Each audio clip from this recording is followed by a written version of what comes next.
Okay, everybody can see my screen? Yes. Okay, excellent. All right, so thanks everybody for joining. We are here for the Automation Studio Bootcamp, Day 8, Enhancing the Contact Model with Automation Studio. Let's see, just to go over upcoming sessions, we've got the deep dive series starting as early as next week. Those are developing. They're definitely going to be a lot more in the January timeframe. We also have another builder session next Wednesday. Santiago, thank you for building yesterday. That was excellent, building out those queries. We'll also have some more hands-on building in January as well. Okay, let's talk about what we're going to be going over today. We're going to be going over a couple of different areas of the contact model, just giving some overall background information, and then we're going to dig right into the platform and sort of bring all of this to life. So we're going to cover the contact model overview, taking a look at the CRM objects, talk about how that model comes into Marketing Cloud via those synchronized data extensions. Then we're going to be going into building queries to enhance that contact model and how that gets implemented in marketing automations through creating a custom attribute and seeing how that comes together in a journey itself. So let's get started with the contact model overview. So a couple of terms that I think is helpful to, you probably have seen on the certifications or use in your day-to-day working. We've got contact keys, we've got contact IDs, we've got subscriber keys. So a contact key is that unique identifier that Marketing Cloud determines, which will be, as you can sort of see over there on the right, it can represent the mobile number, and in our sandbox, we don't use a lot of mobile, so you can see it's blank for that example. And also the email address. It's usually one contact key that can serve for both of those use cases. A contact ID is specific to the contact object record. So when you create a contact ID or a lead ID, you're typically using that as the subscriber.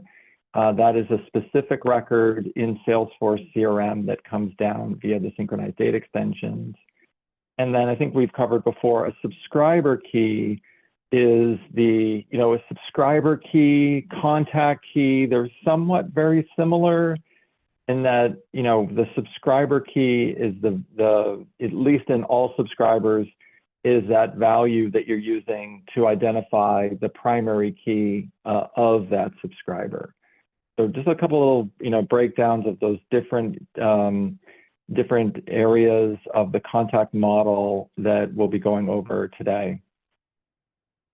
On the CRM side, just taking a look at how the CRM object is, this is sort of the core of the contact model, or the object relationships in the Salesforce CRM environment.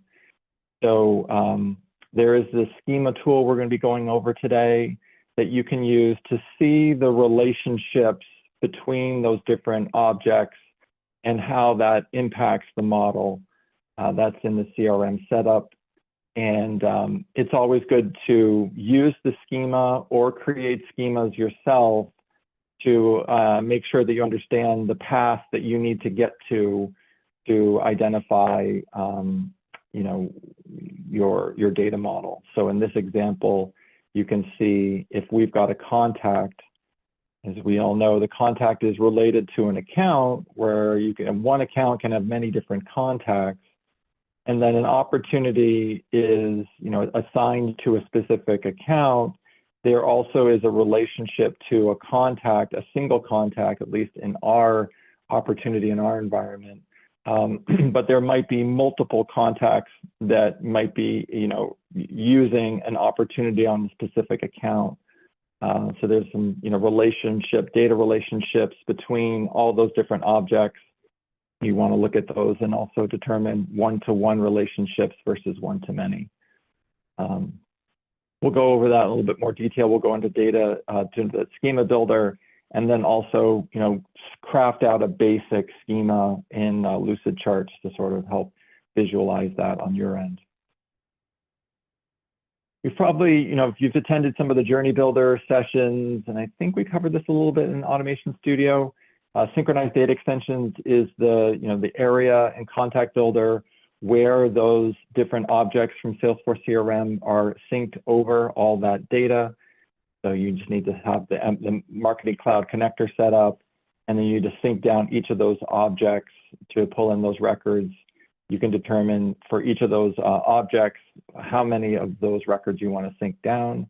And then you can see in the data extension, each synchronized data extension acts very similar to a regular data extension where you see all the different fields and all the data that's populated. We'll be going into those a little bit more detail today. But that's how the contact model sort of talks between the Marketing Cloud environment and the Salesforce CRM environment. That data is typically refreshed every 15 minutes.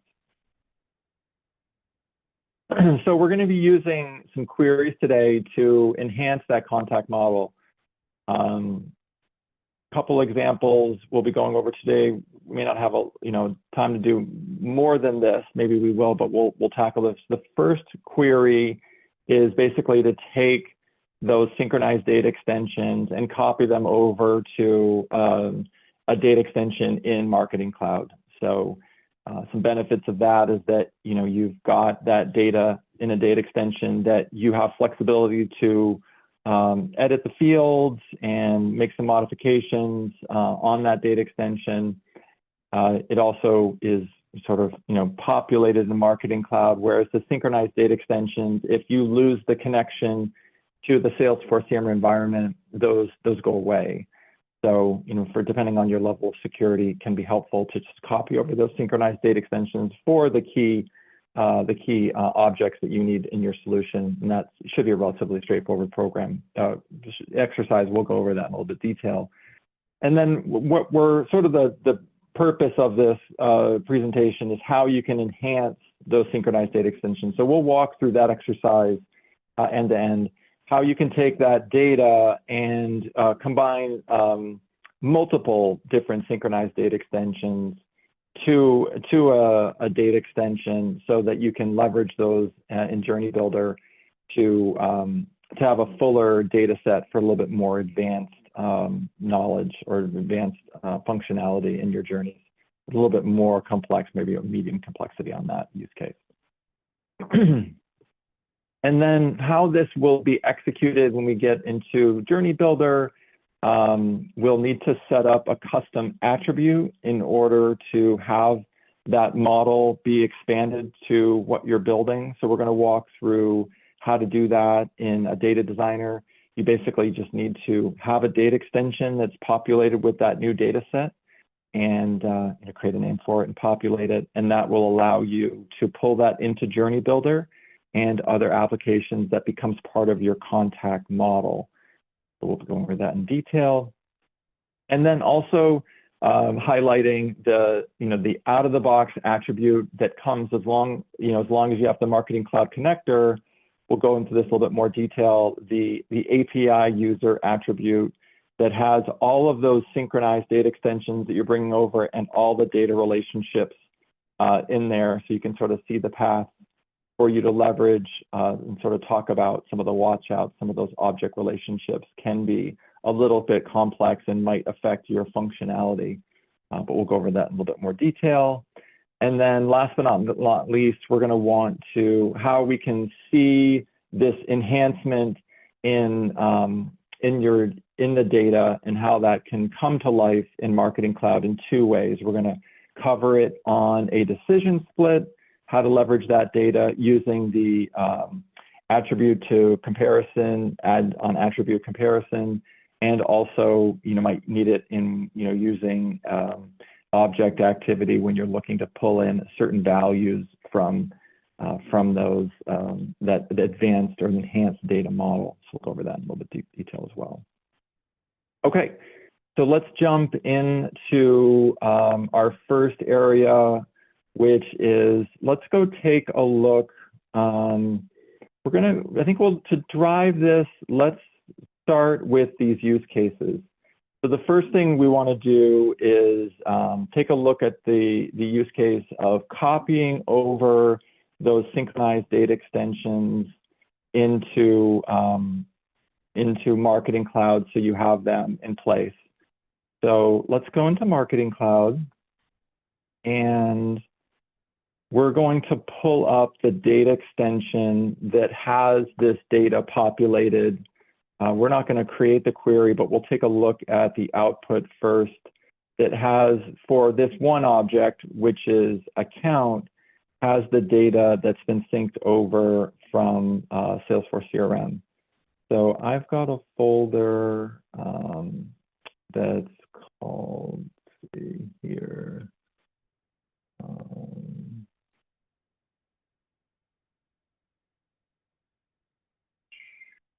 Let's see.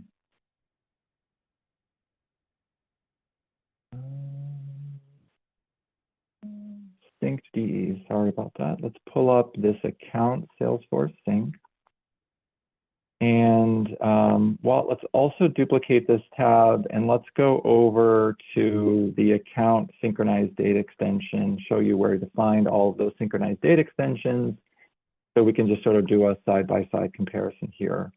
So all of your synchronized data extensions are in Contact Builder,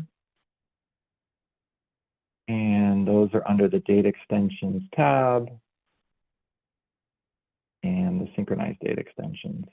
So here's that account synchronized data extension. So you can see we've got 167 records. There's quite a few fields here that we've determined to sync over from the object in the Salesforce CRM environment. And this is the data extension that we've created, this _sync data extension. There's the 167 records. And here's the, the fields that we've determined that we need for our use case.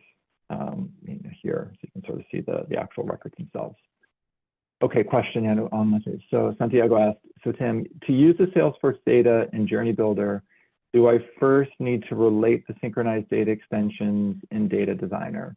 That's a great question. When you have the connector set up, and you will automatically populated will be this, in our example, it's based on the API user. The name gets populated by that name. It automatically comes into your Data Designer. So this is the all those objects that are related. So you can leverage this attribute in Journey Builder right out of the box. You don't have to do any configuring. It'll automatically get created for you. Every time you add a synchronized data extension, it'll get added to this tree. And we'll show, when we get into Journey Builder, we'll show you how you can access this, whether it's from contact lead or user ID, and how you can drill down to all these different objects. Okay, hope that answered that question. Okay, so now let's just take a look at, now that we've got this data extension, let's just take a look at the query that we use to create this, which is relatively straightforward. You're just pulling from one data source. So I have in my Automation Studio, under my activities, and if we go under SQL Query, and under synced queries, we've got this account sync query. Let me zoom in a little bit. So super simple query, right? We're just pulling from that account Salesforce synchronized data extension, and it's just a select statement, and it's just outputting all the fields that we're interested in populating. So relatively straightforward there to get that stood up. And you want to create a query, you want to create a data extension with all of these fields. And then let's go to the automation that we've got set up, because we're not doing this just for account. We're doing it for lead, we're doing it for contact, we're doing it for, let's see, we go down to the sync automations, this lead Salesforce sync. And so this has got, we've got this automation that's always running. It's basically running every hour. And we've got similar queries for the lead, the campaign, and the task object. And we're just populating those data extensions. It runs every hour, but we've got this replicated 4 times, so that every 15 minutes it populates that data just to keep those objects in sync. So it's not a requirement to be done. You certainly don't have to do this in this volume as well, but it can be a helpful way to get that data over, sort of in your Marketing Cloud environment. And just in case the connector goes down, we've seen it with clients where they can lose connector connection for like an hour to 3 hours. So sometimes it can be a day. It can be all depending on, your connectivity on either one of the platforms. Like if the CRM, you do a refresh and they, lose the connection between MC Connect and you need to reconnect it, you'll have, the data populated in your, in Marketing Cloud from the last run of that data. When you do reconnect that data into Marketing Cloud, you will see that data come back in from CRM. It's just as long as CRM hasn't changed, but you'll have to recreate all those synchronized data extensions. So it can be helpful just to have that data, in Marketing Cloud, because it is basically temporary in those synchronized data extensions. Okay, so there's that one example. Let's go to our second use case, which is we want to build a scenario where we're populating, we're going to use an account as an example. And our use case is that we want to also populate a field on this account sync that is coming from a related object in Salesforce. So let me just give you an example of what I'm talking about. So if we go into the Salesforce CRM environment, here's an account for Acme. And, sorry, I might just need to relog in. Need to get that refreshed. 1 second. There we go. So one of the related objects on this account is this account team object. So we've got, we've got these different team members on our account. They're different users. And let's say that we have for each account a specific user that is a team member that exists only once. And let's say it's the channel manager. And so for the account, we want to populate on that account synchronized data extension in Marketing Cloud. We want to populate the ID of the channel manager for each account. So, we need to, we don't have that information on the account. We need to also pull in this other object, this account team object, to understand how can we identify this ID. So if we click in here to Andre, you can see it's got this account team member. It's got a different object, syntax. And we want to basically, create a query that says we want our full list of data is not just all the account fields. We also want to populate the channel manager for each account as well. So we want to have the query find for each account, search through all of the account team members, find the channel member, and then populate that user ID on that account synchronized data extension so that we can use it in our journey. And so the use case we're going to use for this is that we might want to send a task to that channel manager in the journey, right? It's something they might need to get a notification from. And in Journey Builder, we may not, have that access related to that path for the contact to this specific user. So that's the goal, how we can do this.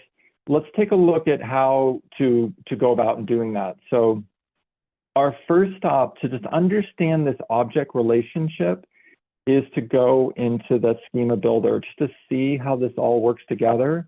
So we're going to go into setup into Salesforce CRM, and we're going to just type in schema builder and pull this up.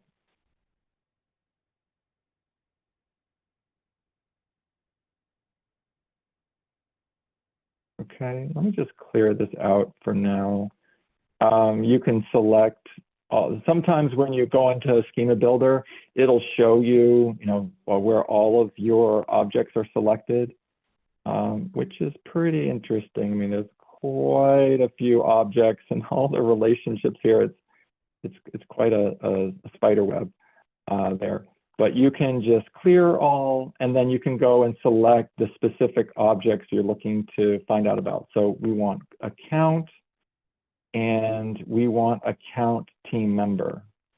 So let's navigate over and take a look at what this tells us. Let me just zoom in a little bit here. Okay, so here's the account. Here's the account team member. And you can see the relationship of the account. Looks like it's, even though it's a little bit off aligned, you can see account team member to account. It's a lookup relationship. That's how it, the connection between the two objects is populated there. So you can see that lookup to account that has the account ID. If you go back to the object, you can see there is that account. So if you click into it, so on the account team member, it has the account. That's how it connects to the team member.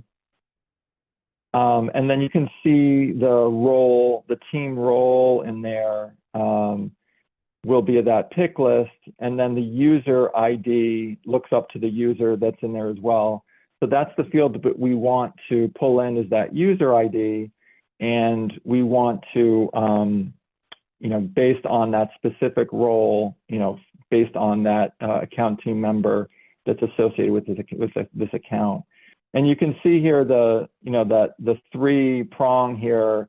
That's an example of the one-to-many. So for a particular account, it could have multiple team members, and I think we saw that pretty clearly here in this related list when we take a look at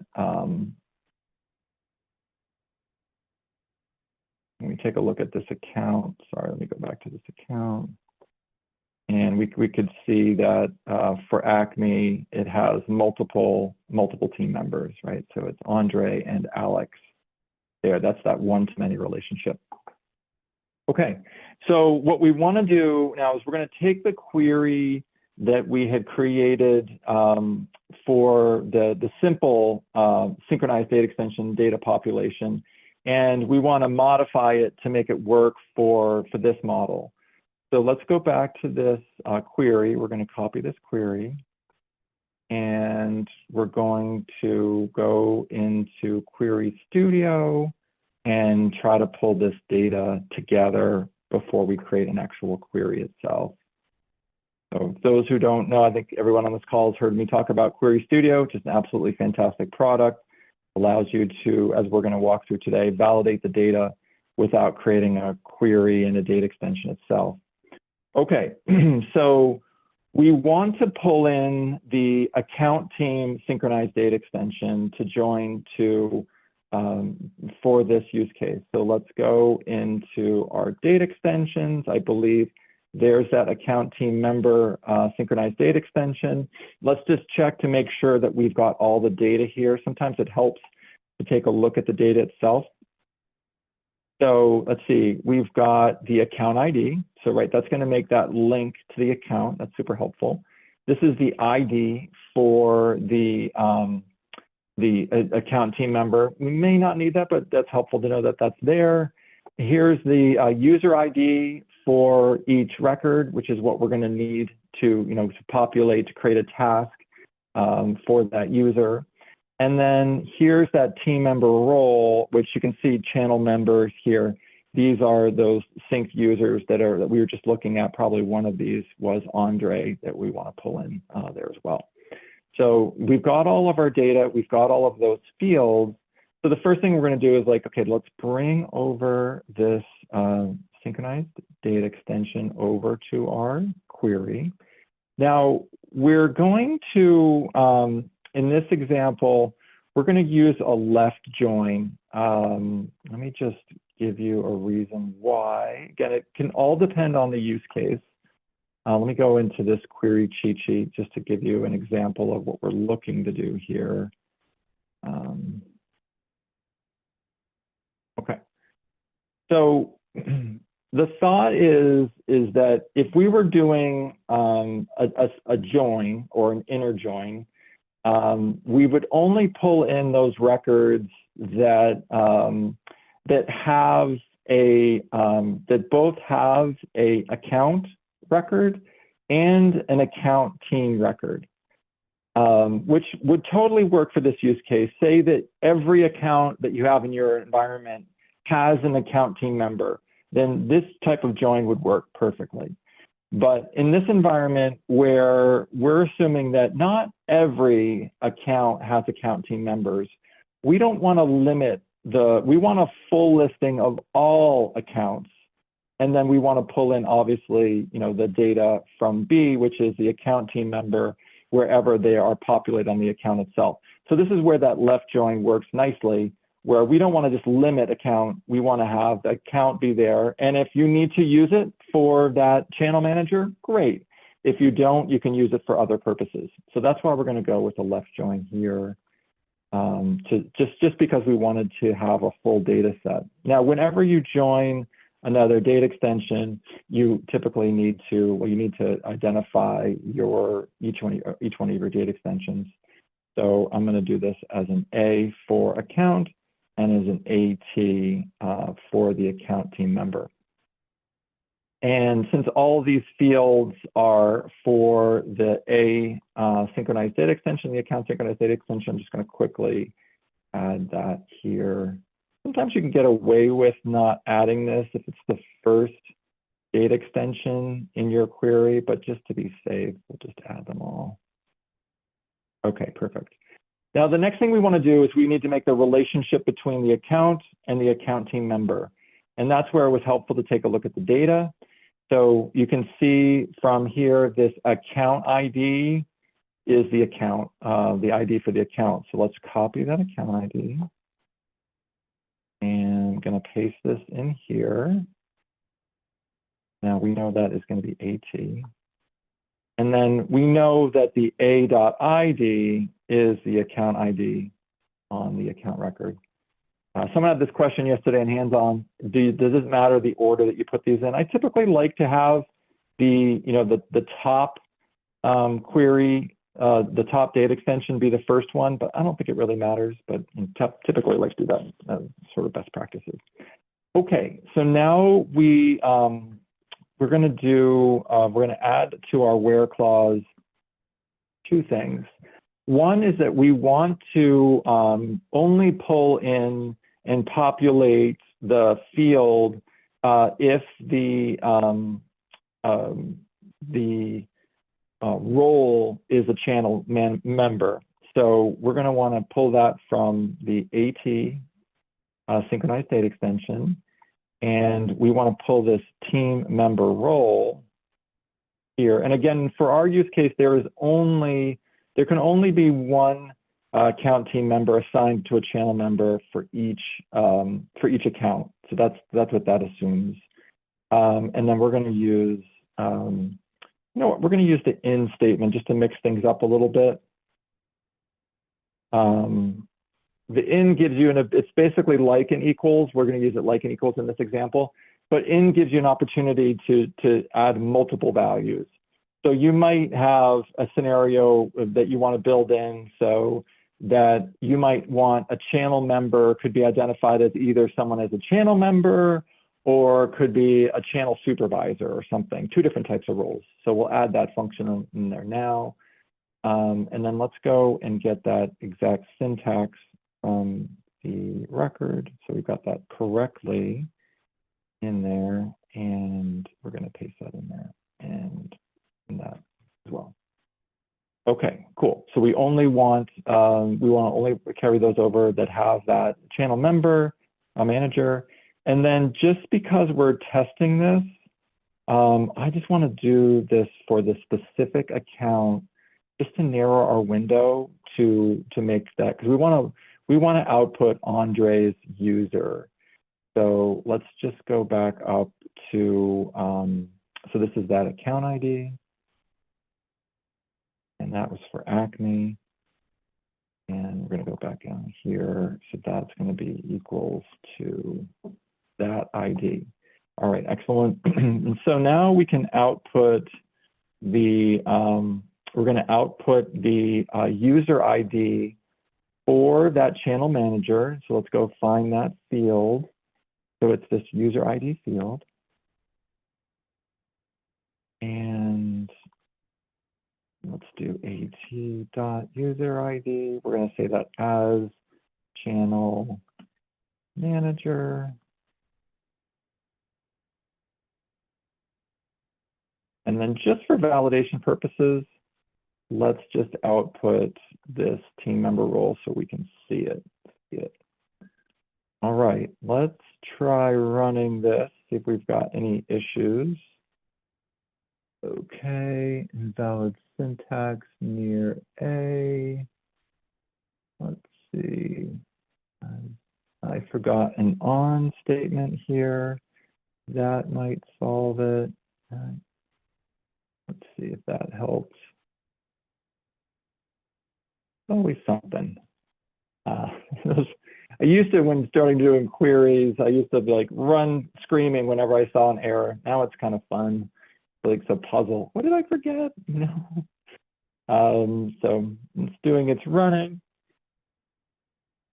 And while we're waiting for this to do its work, let's go over to this synchronized data extension. And just for our purposes today, we're gonna duplicate this data extension so that we can add those new fields and then create a custom attribute. So let me just copy this data extension. We're gonna save it in the same folder. That was under the syncDE. We're gonna name it with the channel. Copy that. Okay. And then we're going to add a field here, which is going to be channel. Let's go back to our query. And we're just going to use this channel manager. Whoops, I misspelled that. Put that in there. Channel manager as that field that we want to output in our data extension. Text is probably going to be fine. Again, we want that to be nullable, right? Because it's not going to always be there. Let's just make that 100 just in case it gives, just in case somebody adds a really long title there. Save that. Let's go back to our query. Let's take a look at this user. So let's see what the output is. We should see a user ID. Here it is, that 0053. Let's just double check this. Let's copy this and just validate this in our CRM environment. We just paste this up here. This should, Andre should appear here as that channel manager.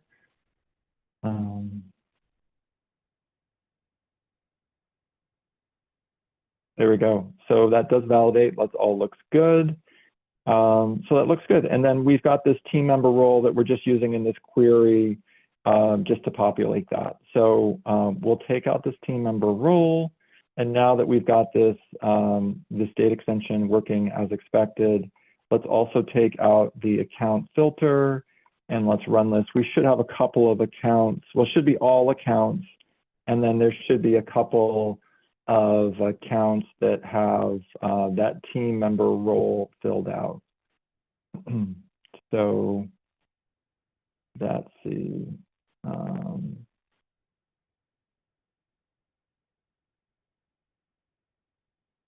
okay. And that, so yeah, so that's where this is at a channel manager. And yeah, so in this example, probably wouldn't want to, you know, not populating all of the accounts in this example. So what you could do is use this query as part of a secondary query to your account synchronized data extension where you're updating that account ID with that channel, that account synchronized data extension with those channel managers, just so that you have that data there. So it can't sort of be done all in one fell swoop. So anyways, we've got our data populated, and just to go through this exercise, let's create a query that will be able to populate the data extension so we can add it as a custom attribute.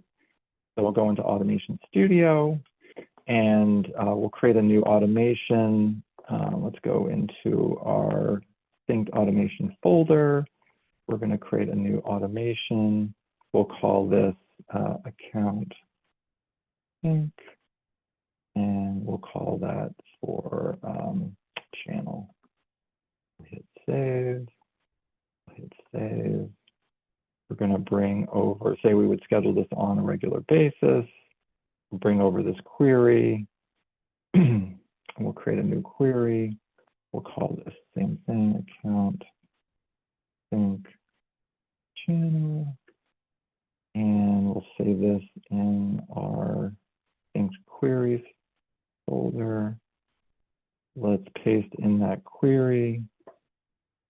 We'll hit next.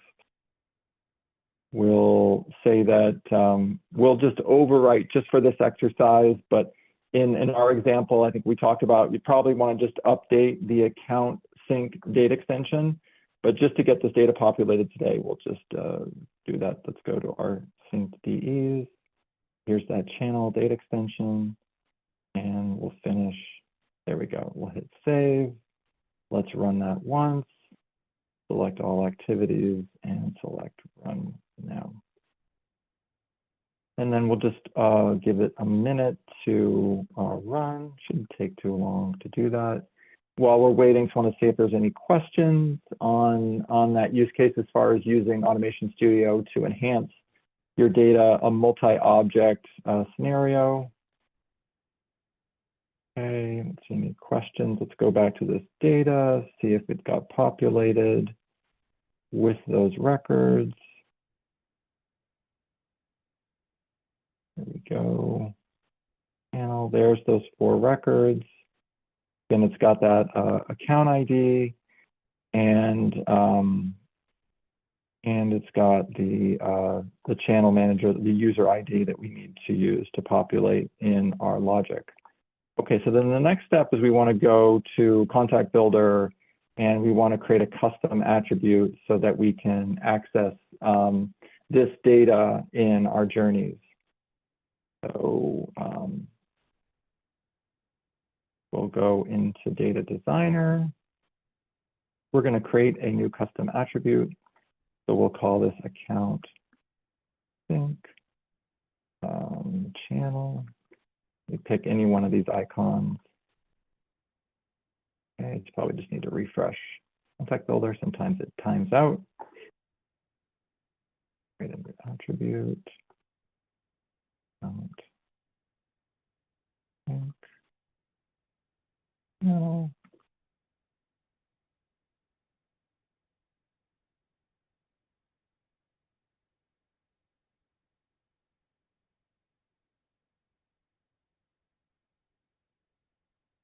Okay, and then we're going to be linking a data extension because we have one that's existing. We're going to go to that data extension folder, and see, that was under our synced DEs, and it was this channel data extension. Okay, this is the important part, is you want to make the matching between the two, the contact key and the value on that record. So we've got this contact C, which has a contact ID.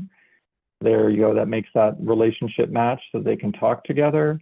I've heard from Salesforce support, this doesn't really matter, but this should have a one-to-many relationship in that probably a one-to-one, there should only be one contact associated with the account.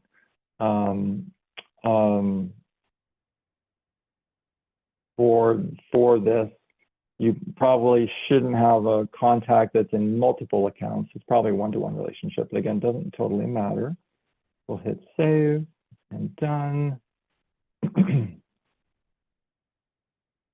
And then it should appear, and I show that data extension in that custom attribute. And then you can hover over and you can see that relationship that we just selected, right? So it's using that contact key, and it's connecting to that contact ID on the account to make that relationship. That way you can get to the account information, and you can also get to that channel manager when you're in Journey Builder. So let's go into Journey Builder and see how we could leverage this this data. So if we go into Journey Builder,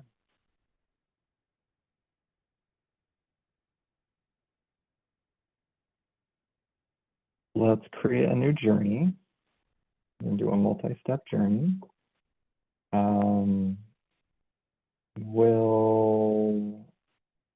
Don't know if we need a data extension to show this. Let's just put in a decision split.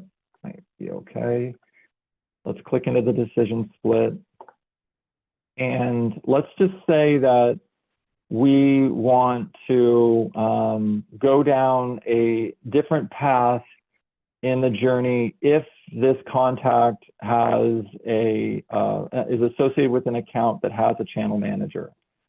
So to do that, you would, first of all, you want to do an attribute to attribute comparison just to make sure you've got that unique relationship. So you want to start with that contact data. And then we want to go to find that custom attribute that we just created. So now you can see that's in your list of all of these attributes in that data designer. So just before we select that, let's go to this API user MC demo, just so that you can see that out of the box attribute that gets created. So you can see there's that contact, lead, and user that we saw. And then you can see all the different objects that are associated with the contact. When you click on account, you can see all the objects that are associated with account. You can go to case. You can keep going and go left to right on that tree that we saw there. So I just want to quickly walk through that. So let's go back. Let's select that account sync channel. Let's select the contact C here. And then for the data extension that you have, we didn't select a data extension for this journey, but in your data extension, you should have a subscriber key, which will probably be a contact ID. So you want to click this add to attribute compare. And then in your journey data, you'll take your subscriber key and you'll add that there. That's how you can make the match from the contact in the journey to the contact on your attribute that you're creating. So with that said, let's just cancel out of that. We're going to create, let's take a look at, with that set, you go back to your contact data and you would say, if channel manager, and you could say something like, if channel manager is not null, then you go down this path, that there's a channel manager so that you can communicate to them. So that's how you can use this data and a little bit more that advanced functionality that you wouldn't normally have in a standard synchronized data extension. You would use Automation Studio to customize that synchronized data extension. Let's go show another iteration of how this can work in Journey Builder, which is using like the object activity.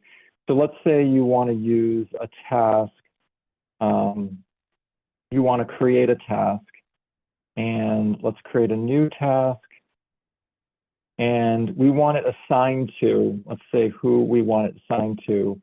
And if we had a journey data extension, that would be populated here. But say your journey doesn't have the channel manager associated, well, you can go to that account sync channel, select here, and then you can select that channel manager field, and that will populate that user to assign that to. So again, another way of using that data that may not be available in those standard synchronized data extensions that are available, way that you can enrich that contact model in that use case. So a couple of different exercises are there on how to do that.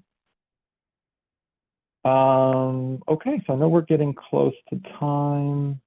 Let me just give you a couple of quick tips that sort of we covered by If you're using the Salesforce CRM environment, get comfortable with those Salesforce CRM models and objects. Probably worth getting the admin certification just to understand how that relationship works. Use like the schema builder can be helpful just to see that. Obviously good is just to play around in the UI like we showed today, where you're going from the account to the account team members. You're pasting in that user ID to see it all work. So sort of see it in the front end and also check it on the back end. Create those different schemas for you. So once you've determined that schema in the schema builder, use like Lucidchart or some chart to create your own schema relationship where you've identified what are those key values that you're using, because schema builder can be quite complicated. This is a way for you to create your own model that identifies your specific use case. Obviously leverage that API user custom attribute data model. It's incredibly helpful out of the box. Definitely leverage that first before creating anything custom. But be careful of how those data relationships work. As you move to the right, the complexity of, as you add on each object, there might be a break in how you can relay that data back. So definitely be mindful of that. Definitely enhance your data with the queries. I think that was helpful just to sort of see what we walked through today. And then always make sure that you're validating, testing, and confirming those data paths.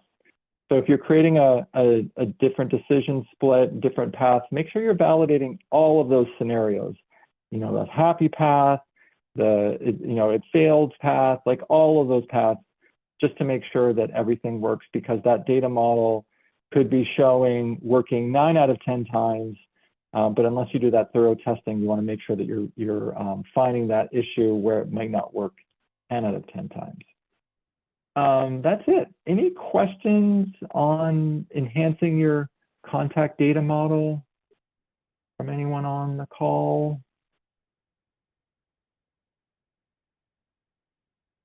Okay, well, JB will be posting announcements for the deep dive series. We've got quite a few coming up.